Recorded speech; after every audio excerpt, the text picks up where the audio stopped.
Hai, hari ini kakak akan membahas tentang gelombang, yaitu tentang gelombang transversal dan gelombang longitudinal.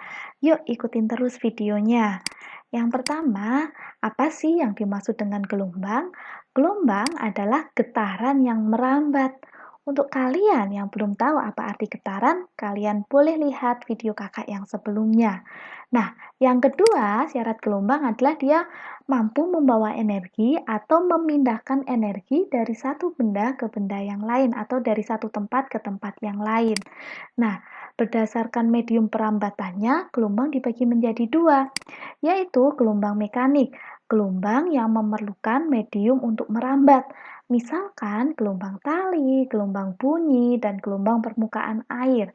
Sedangkan yang kedua adalah gelombang elektromagnetik, yaitu gelombang yang tidak memerlukan medium untuk merambat.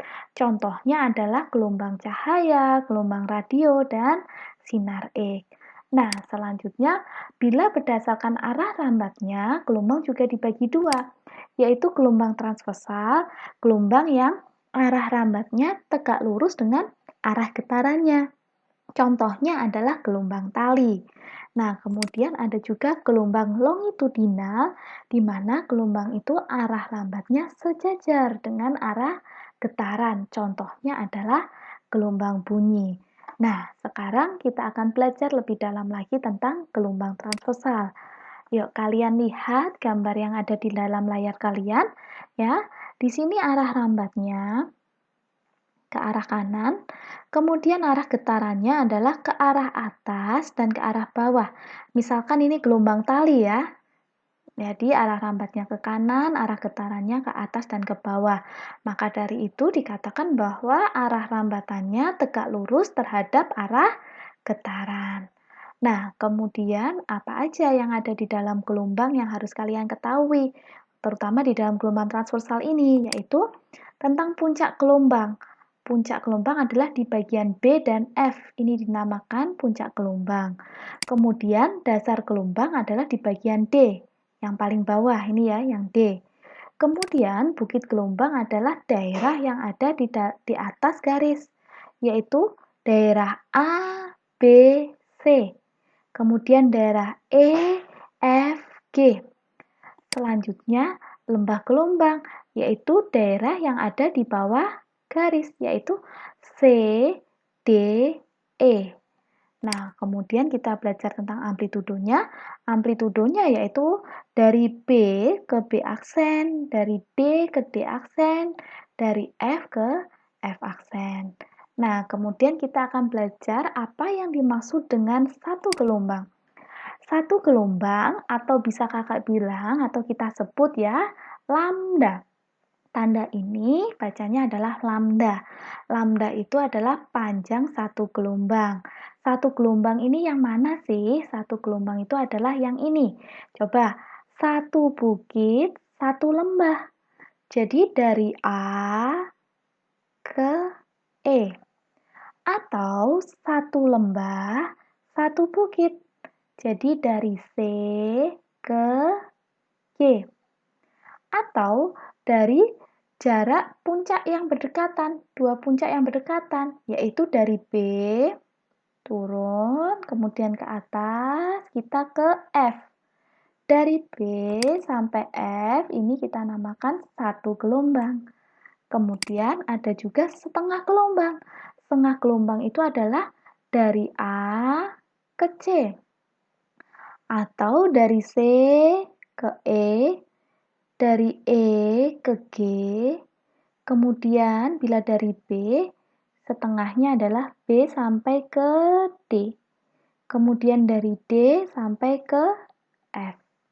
Nah, kalau seperempat gelombang adalah yang bagian kecilnya aja, yaitu dari A sampai ke B, atau dari B sampai ke C sampai ke D sampai ke E sampai ke F, dan F sampai ke G. Nah, selanjutnya bagaimana bila satu setengah gelombang? Satu setengah gelombang misalkan dari A, kemudian ke E ini satu ya. Kemudian untuk setengahnya adalah E sampai ke G.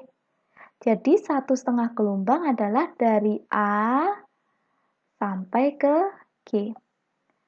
Bila 1/4 gelombang adalah misalkan dari A 1 gelombang, E sampai F seperempat. Jadi 1/4 gelombang adalah dari A sampai ke F. Nah, kemudian untuk 3/4 gelombang, misalkan dari A, maka dari A sampai ke D. Ini 3/4 gelombang. Nah, tentunya kalian sudah paham bukan tentang gelombang transversal? Yuk kita belajar tentang gelombang longitudinal. Gelombang longitudinal. Di dalam gelombang longitudinal, itu kita punya rapatan, punya renggangan. Ini yang berdekatan ini namanya rapatan. Kemudian yang agak jauh jaraknya ini namanya renggangan. Nah, setiap rapatan dan renggangan itu memiliki pusat. Namanya pusat rapatan dan pusat renggangan. Nah, ini ya, dan seterusnya. Nah, untuk gelombang longitudinal, arah rambatnya itu sejajar dengan arah getarannya. Jadi kalau arah rambatnya ke kanan, arah getarannya ke kiri ke kanan. Contohnya mainan slinky ya. Nah, ini dikatakan gelombang longitudinal. Nah, kemudian kita belajar apa yang dimaksud dengan satu gelombang atau satu lambda.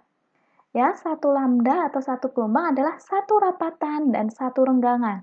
Di sini, satu rapatan, satu renggangan. Ini adalah lambda. Atau bisa juga jarak antara dua pusat rapatan yang berdekatan. Di sini pusat rapatan dan pusat rapatan yang berdekatan ya. Ini juga satu lambda atau satu gelombang. Bisa juga jarak antara dua pusat renggangan. Renggangan pertama dengan renggangan selanjutnya yang berdekatan. Ya, ini dinamakan juga satu gelombang. Nah, selanjutnya rumus apa saja yang ada di dalam gelombang? Yang pertama adalah rumus frekuensi. F sama dengan N dibagi T. Jumlah gelombang dibagi waktunya atau 1 dibagi periode. Dan kemudian periode adalah waktu dibagi jumlah gelombangnya atau 1 per frekuensi. Nah, kemudian untuk cepat rambat gelombang, itu rumusnya adalah V sama dengan lambda dikalikan F.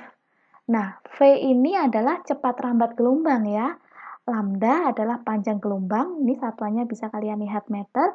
F adalah frekuensi, satuannya hertz. T adalah periode, satuannya sekon. Nah, selain rumus ini, kalian juga bisa menggunakan rumus ini. Kecepatan adalah lambda dibagi periode. Nah, ini adalah rumus-rumus dasar dari gelombang. Demikian video dari kakak, semoga bermanfaat bagi kalian.